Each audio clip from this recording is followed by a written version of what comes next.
శీతోష్ణ స్థితి వేడెక్కకుండా యువత కృషి చేయాలని భారత ప్రజారోగ్య సంస్థ ప్రతినిధి డాక్టర్ ఎంవివి మురళీమోహన్ కోరారు. బుధవారం ఉదయం ఎంవిపి కాలనీలో సమతా డిగ్రీ కళాశాలలో ఒడిశాకు చెందిన వ్యూస్ సంస్థ నేతృత్వంలో ఆస్ట్రేలియన్ కాన్సులేట్ జనరల్ సహకారంతో క్లైమేట్ యూత్ అవేర్నెస్ వర్క్షాప్లో ఆయన ఔషధవనంలో మొక్కలు పరిశీలించిన అనంతరం ఆయన మాట్లాడారు. ప్రతి ఒక్కరూ పర్యావరణ హితంగా జీవించాలని కోరారు. సమస్త జీవ వైవిధ్యాన్ని పరిరక్షణకు కృషి చేయాలని కోరారు. ప్రతి విద్యార్థి ఆరోగ్యంగా ఉండాలంటే, ఒత్తిడికి దూరంగా జీవించాలంటే ప్రకృతి ఆధారిత పంటలు పండించిన ఆహారాన్ని ఆరగించాలన్నారు. ప్రతి వర్షపు చుక్కను ఒడిసిపట్టి భూగర్భంలోనికి ఇంకేలా చూడాలని కోరారు. మీరు చిన్నతనం నుంచి ఇప్పుడు సుమారు మీ అందరికీ 15-16 సంవత్సరాలు ఉంటాయి. ఈ 16 సంవత్సరాలు మీ ప్రయాణంలో వాతావరణం ఎలా మారుతుందనేది మీరు గ్రహిస్తే, మీరు పుట్టిన టైంలో ఎండ వేడి ఎంత ఉండేది, ఇప్పుడు ఎండ వేడి ఎంత. ఇంకా మేము చెప్పాలంటే మా టైం వచ్చేసరికి సీజన్స్ అన్నీ ఉండేవి. ఈ సీజన్లో వర్షం పడుతుంది, ఈ సీజన్లో చలి వేస్తుంది, ఈ సీజన్లో ఎండ ఉంటుంది. అలాగా సీజన్స్ ఉంటాయి. ఇప్పుడు సీజన్స్ లేవు. మా చిన్నతనంలో వర్షం వచ్చిందంటే ముసురు అని విజిలింగ్ రైన్స్ చిన్నగా వర్షం పడుతూ ఉండేది.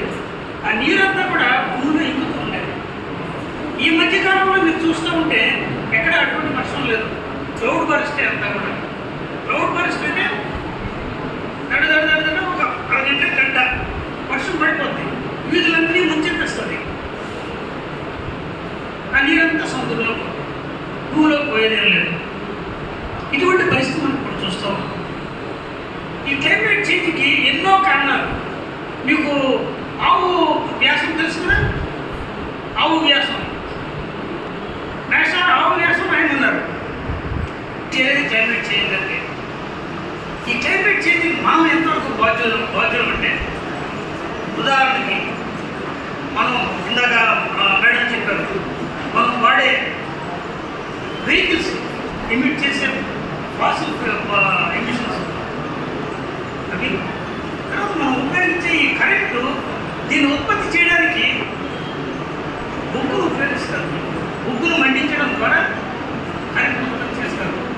అటువంటి బొగ్గును మండించడం వల్ల ఎంతో మనకి క్లైమేట్కి నష్టం జరుగుతుంది. ఇదే కాకుండా మీ అందరికీ అంతా ఇక్కడ భక్తులు కూడా ఉన్నారు. సిగరెట్లు తాగే వాళ్ళు మీరు చూస్తూ ఉంటారు.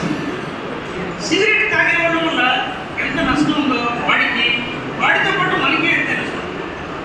ఏ రకంగా అంటే, సిగరెట్లు తాగే పొగాకుని క్యూరేషన్ చేయడానికి అడవులు నరికేస్తూ ఉంటారు. అడవులు నరికేస్తుంటే ఒక పక్క మనం అడవులు పెంచుతూ ఉంటే వాళ్ళు అడవులు నరికేస్తూ ఉంటారు. ఇది వాటిల్లో కూడా పొల్యూషన్ స్టార్ట్ అయింది. తర్వాత మనం మ్యాక్సిమమ్ ఈ కాఫీ కప్పులు, ఈ ప్లాస్టిక్ కప్పులు వాడతాం. అలాగే పేపర్ కప్పులు కూడా వాడతాం. ప్లాస్టిక్ కప్పు కూడా పేపర్ కప్పు మంచిదని, రెండు మంచిది చెప్పాలంటే గాజు గ్లాసుతో తాగడం మంచిది. ప్లాస్టిక్ కప్పుతో తాగినప్పుడు చాలా రకాలైన రసాయనాలు మన శరీరంలో ప్రవేశించి అవి మన క్యాన్సర్ కలిగిస్తాయి. అంతేకాకుండా ఒక ప్లాస్టిక్ గ్లాసులో మనం కాఫీ తాగితే కొన్ని వేల మైక్రో ప్లాస్టిక్స్ మన శరీరంలో ప్రవేశిస్తాయి. ఆ micro importance of climate where you also play a major role, right? So don't think that whatever has been told here is different to somebody else. No, it is your generation also should carry the tradition of creating green climate. If you also don't contribute, the next generation may run short of what you call as the concept of greenery. And again, I did not tell about you the concept of Kalki. You might have seen that. Okay, so at the outset, as rightly sir been said by sir, that in coming future, whatever programs you are trying to plan on behalf of youth and Australian Consulate, definitely I assure you from all my students that they will be coming and participating in your concept. So kindly let us know the dates so that people who are ready to come and participate. Thank you very much. All the best. Section deals with mainly 4 components. It deals with climate, environmental, and HRD section like human resource development sections.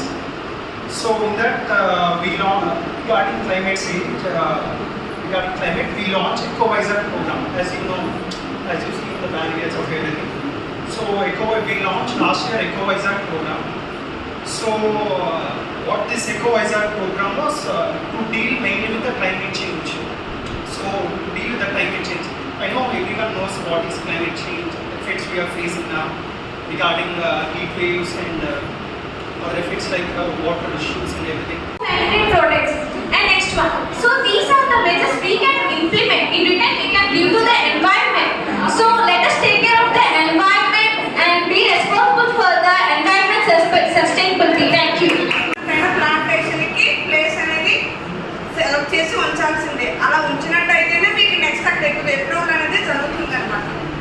Next ఇంకోటి ఏంటంటే మనకు ఒకప్పుడు ఏంటి ఫ్యాన్లు ఉండేవి కాదు, అందరూ ఆరు బయట చక్కగా పడుకునేవి. ఇప్పుడు అందరూ అఫీషియల్గా ఫస్ట్ ఏం చేసేవాళ్ళు ఫ్యాన్ యూజ్ చేస్తారు కొద్ది రోజులు.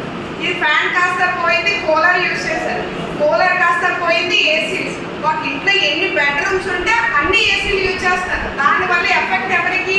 మన హ్యాపీ ఎంజాయ్ చేస్తాం, మనకి ప్రాబ్లం లేకుండా మనం ఎంజాయ్ చేసేస్తాం. కానీ నెక్స్ట్ జనరేషన్ వచ్చే వాళ్ళు చాలా ప్రాబ్లం ఫేస్ చేయాల్సి ఉంటుంది. ఎందుకంటే దీని నుంచి వచ్చిన